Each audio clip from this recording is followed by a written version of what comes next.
Thank you for tuning in to another episode of the Business Minute. I'm your host, sir, and today I'm joined with a special guest, Miss Roslyn Spencer, also known as Catharsis the Poet. How are you today? I'm good. Thank you so much for having me. Oh no, the pleasure's all mine. And so Roslyn, if you would, could you tell me what it is that you do? To be honest with you, I think I do a little bit of everything.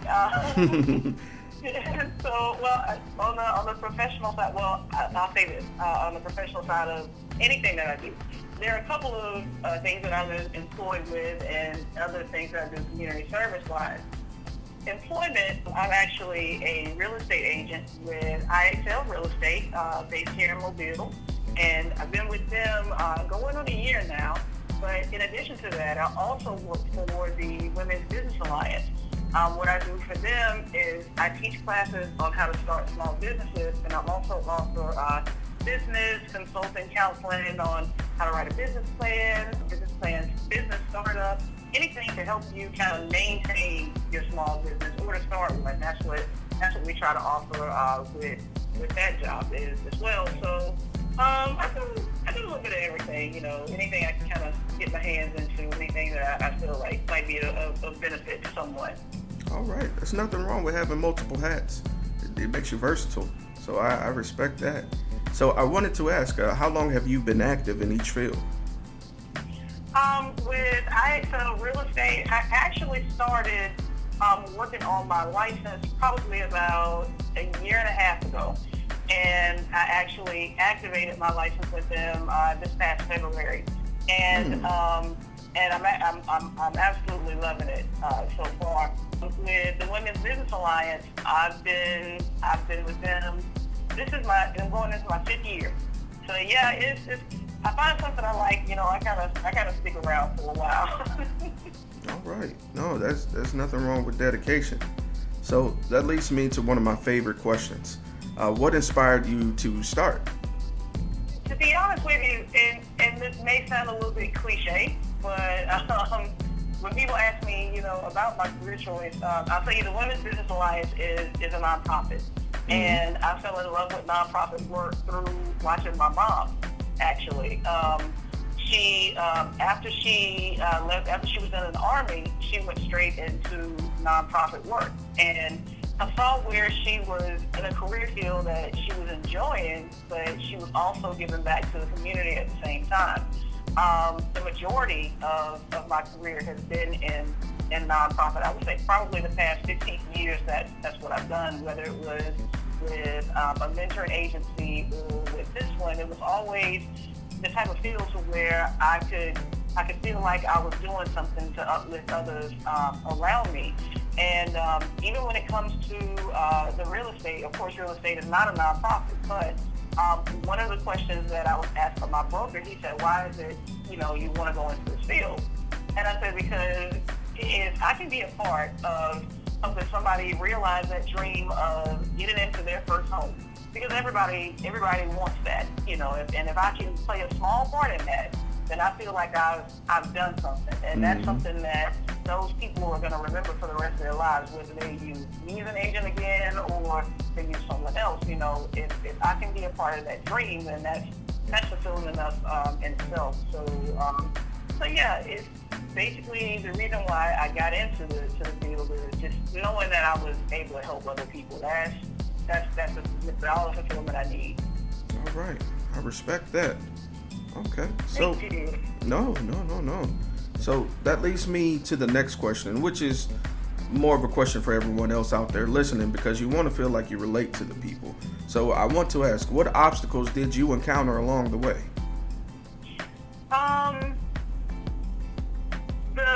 The obstacles I would say in both are just getting started.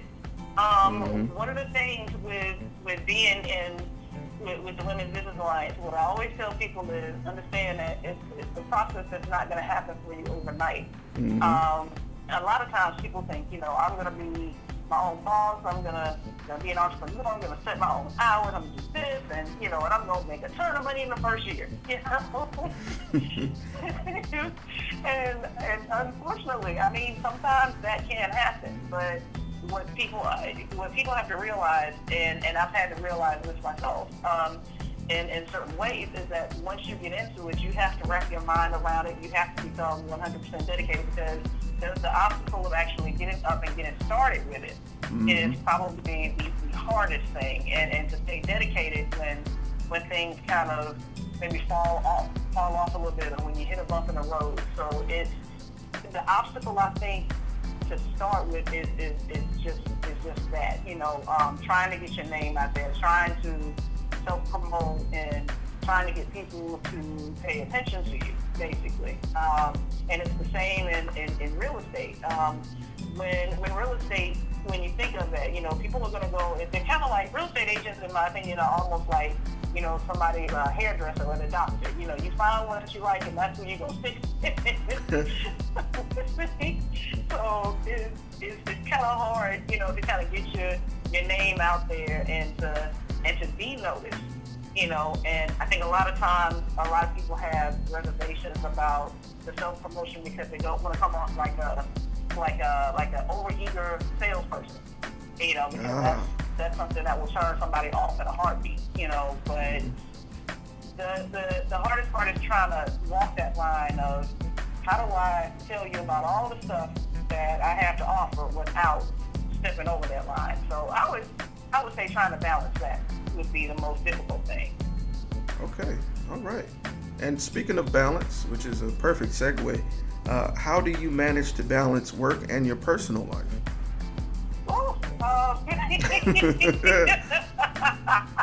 That is a great question, because I was actually at an event for my poetry group, and we were performing that night, and a friend of mine stopped me, and she said, "Do you ever sleep?" And I laugh about it to this day, because I'm like, you know what? That lets me know I'm doing something right. If you see me in all these different but how do I balance it? Honestly, I try to make it fun. I try to make work seem like it's, well, to tell you the truth, I don't have to make it seem like it's something that I enjoy, because I do. But you have to learn how to have fun with it. I mean, a lot of times I will work 7-day weeks, and they're not always 9 to 5 days in those 7-day weeks. So, if I'm up on a Saturday and I'm working and not, watching football or something, I'm like, okay, I have to think of this as me enjoying this, and I go back to my why of why I'm doing it. But how to balance it? I just try to have fun with it. I try to be personable with whatever client that I'm working with. I try not to sound like I'm reading everything from whatever manual that I've been given, and I try to make it my own. And so when I do that, and when you make anything your own, of course you're gonna thrive in it, because you're looking forward to doing it. So well, that's how I try to balance. I don't know if I answered the question correctly. No, the key thing is you answered it as best you could, because that's not an easy talent. Everyone I interview, when they get to that question, they tend to laugh, because there is no definite answer, to be honest with you, because the line between work and personal life is blurred when you enjoy what you do. So that's why I chose that question. So my next one is, of all the experiences you've had so far, what experience do you find to be the most memorable? The most memorable. I would actually go back to early on when I started in my career, and I was working with a mentoring program, and that particular program was working with children of incarcerated parents. And these kids, they were coming in, and they were looked at by the schools and some of the staff. It's like some of the things that we got, when it came to, okay, you need to help this child because this is a problem child, and blah, blah, blah. And what I found out through my years with that program is that I don't think, in my opinion, I never thought that they were problem children. I just thought that they needed an outlet because of everything that they were doing. And so once we found mentors for them, they kind of thrived through that. And so the most memorable moment because of that was watching a child come in middle school who was thought to have all of these behavioral issues and had some problems with their schoolwork, to actually get better and improve, and watch them go through the rest of middle school, watch them grow up and go through high school, and then to see pictures of them at their high school graduation, that right there, that was probably the most memorable. And something I'll never forget, because it was a beautiful thing. I mean, just knowing some of the history behind that. So I would say that was probably the most memorable. Okay. Now, earlier you mentioned the various ups and downs and highs and lows of, being out on your own. So for yourself, at any point, did you feel that you wouldn't be successful? And if so, who or what changed your mind?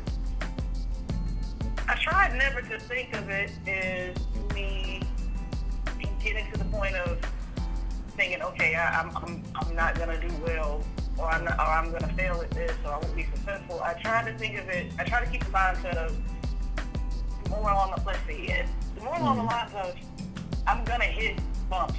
I'm gonna hit obstacles.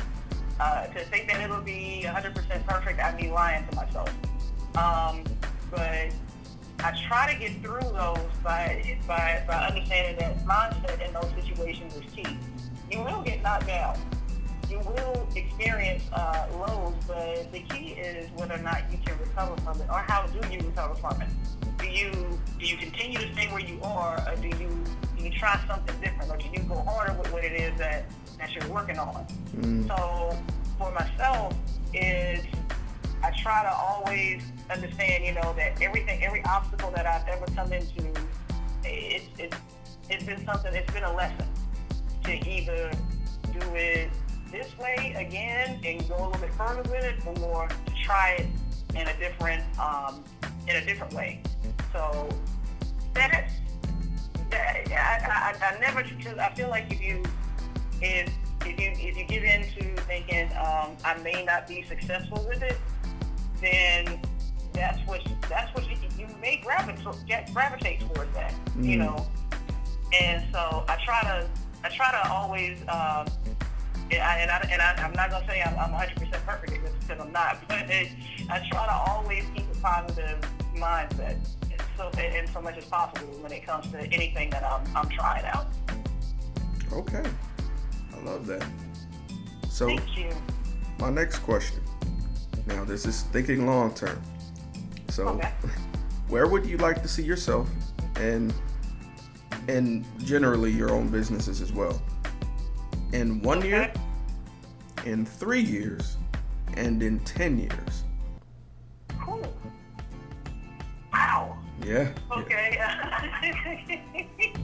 It would be easy to generalize that, but you give them time frame. But I like that because it is challenging me. I'll tell you, in 1 year, I would like to be able to say I helped at least 4 new clients open and start their own businesses. Okay. I'd like to say that I've gotten at least 6 more people into their dream homes, having their businesses started, and I'd like to see me on the path to building my own real estate team within that 3-year period. By the time I get to 10 years, I would like to be able to look back and say, that business that I helped start has been in business for this many years. I'd like to be able to look at those and say, okay, that I helped do that. When it comes to real estate, I would like to be able to look back in 10 years, look at my accomplishments, and be a broker in a real estate agency and have my own agency there. So I always want to progress in everything that I do. So that would be the main thing, is to try to stay on track and to improve every year that I'm in whatever business that I'm in. Okay. All right. And that brings me to my final question, which is coincidentally my favorite question. And honestly, I always dedicate this question to everyone else out there who's listening, who's about to take that leap of faith, but is a little bit hesitant. So, what words of encouragement would you have for anyone else who's just starting? Honestly, and this is where I may sound a little bit cliche again. When I was a kid, my dad gave me a framed copy of the poem "Don't Quit," and I don't know the author. I've been trying to find who had it, but I still have that copy of that poem. And there's a line in it, and it says, rest if you must, but don't you quit. And it happens, there are times when you might have to sit still, and you might have to catch your breath. But the important thing is to stay focused and to not ever give up on what it is that you're pursuing, because there's a reason why you got that thought to pursue that dream to begin with. So I would say just don't quit. All right. I love it, Roslyn. And honestly, again, I just want to tell you thank you again for allowing me the opportunity to put your story out there. And it's honestly a pleasure to speak to a fellow poet.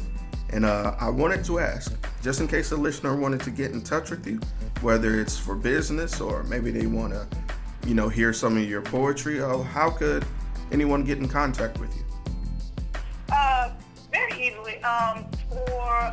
For business, I have a business phone number. The number is 251-732-3167. They can call me on that number anytime. Leave me a voicemail.